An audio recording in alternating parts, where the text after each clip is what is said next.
Hello and welcome to Inside Tack with Belstaff, with me, your host, Matt Cornwell.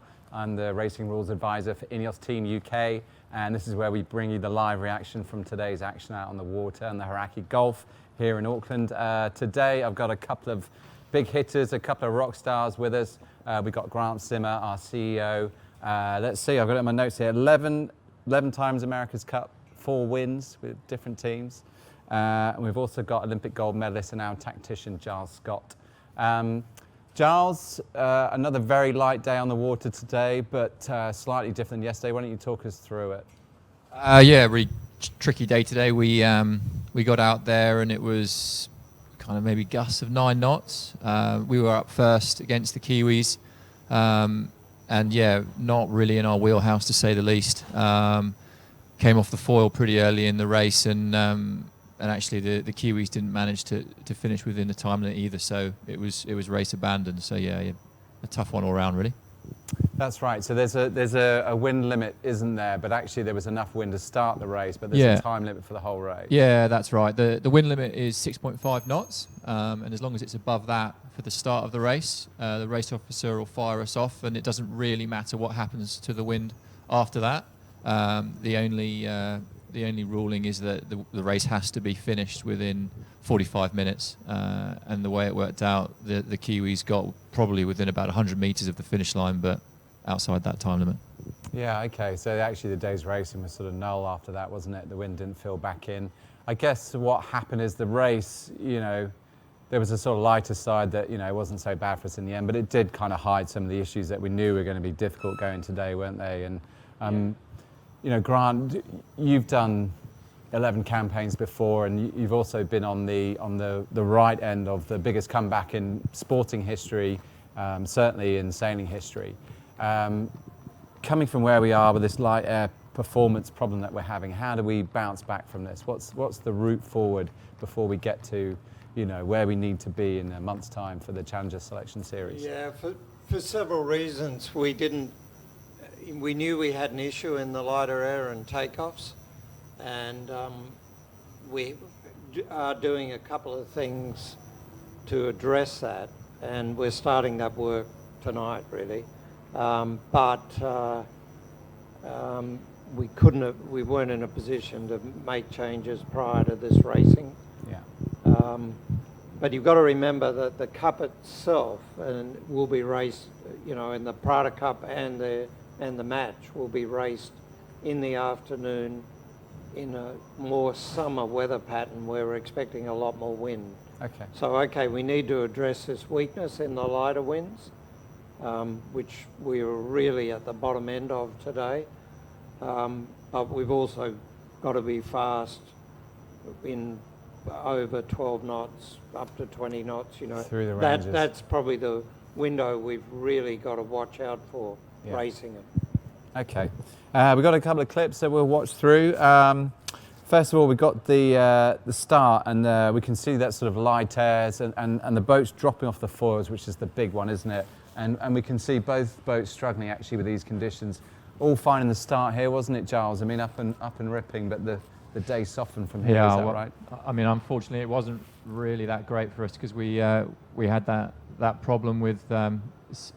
We're struggling as soon as we get down to those 26 knots, and the reason you just saw us bear away and come down a little bit there and come beneath the start line was because if we'd have kept going and trying to get through the start line, we'd have burnt all our speed and fallen off the foil. So yeah, as everyone's aware, we're a little bit up against it in this light stuff, and the repercussions of those issues very quickly spiral into racing these boats and getting them around the course. Yeah.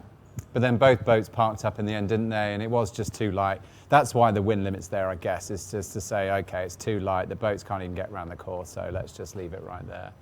Yeah, absolutely. The wind limit stops us going if it's too light, and the time limit is kind of an end point if the wind drops off during the race.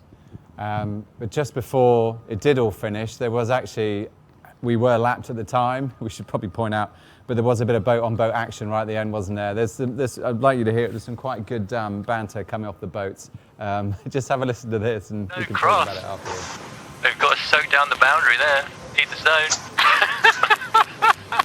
They're going to have to stay in zone. This is like the good old days, boys. Can all have a cup of tea and think about it. Oh, what are we going to do? We have to stay in zone. Well, they're setting up. Here they come. The whole world's watching. Boundary, boys. After you, lads. Hey, wait, 40. There we go. So a bit of fun. Tough day, but you know, I guess when the opportunities are there, it's nice to keep it a little bit light. And actually, this is all part of keeping the team together too, isn't it? And making sure the bonding's going on. And Yeah, absolutely. You know, we at the time we're making light of a very tough situation. You know, we have to try our best to stay professional and race as hard as we can, but equally, when it's as crystal clear as things aren't right, you know, we have to keep ourselves sane, and you know, every now and then a little joke has to come in there to make that happen. But I suppose certainly make no bones about it. We've got big gains that we have to make, and we're taking that very, very seriously. yeah, great. Okay, well, actually, that leads me to my questions we've got from home, and thank you for sending questions in, guys. We do love getting them. We love knowing that you guys are out there and giving us support. It does mean a lot. We're definitely here for you, especially at home in Great Britain. First of all, very pertinent, Michael Fisher. How are you going to improve your conditions in light winds? Giles, we've sort of touched on it. Yeah, well, Grant's kind of mentioned one thing that is great is that we do still have time, not very much, but a little bit. And I think, in honesty, the beating that we've received over the last few days has united us as a team across sailing, design, shore. Everyone knows exactly where we're at.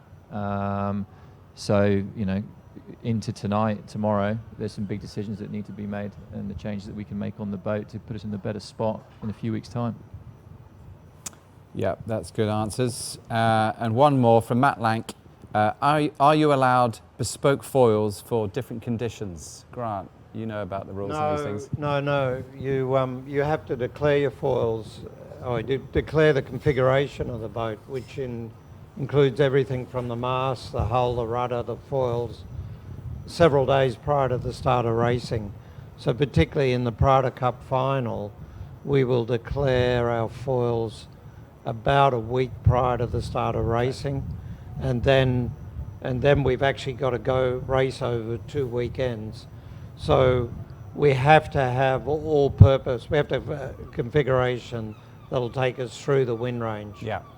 In the first part of the PRADA Cup, which is starting on the 15th of January, we do get to declare our configuration 3 or 4 days prior to the start of racing. Okay. So we may make some small changes based on the medium-term weather forecast. Okay, that's interesting. Yeah.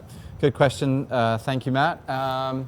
We'll have a quick look at the PRADA Cup schedule. And Grant, why don't you talk us through this? It's got a bit more complexity to it. A lot going on there. Well, the next time we race, 15th of January, where we go through round robins. So there's only 3 challenges. So we go through 4 round robins. So we race the other 2 boats once in each of those round robins. And then there's a final point score. The winner goes straight to the final. Second and third boat go into a repechage where we sail off. Best of 7 races. So first to win 4. And then into the PRADA Cup final starting 13th of January. And that's first to win 7 races. Great, okay. Well, big times ahead.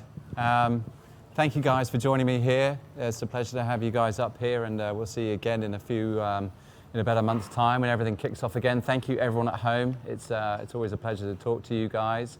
Definitely some tough weeks ahead. I'm going to let you guys go now. I know everyone's back in tomorrow, and we're working straight away to address some of the issues we've had in this very, very tough event. Sometimes adversity is a real catalyst for success, and I've seen the mental strength in this team, and they're really huddling together, trust me, and fingers crossed we'll come back fighting and be in much better shape in January. Thank you very much for joining us, and we'll speak to you soon.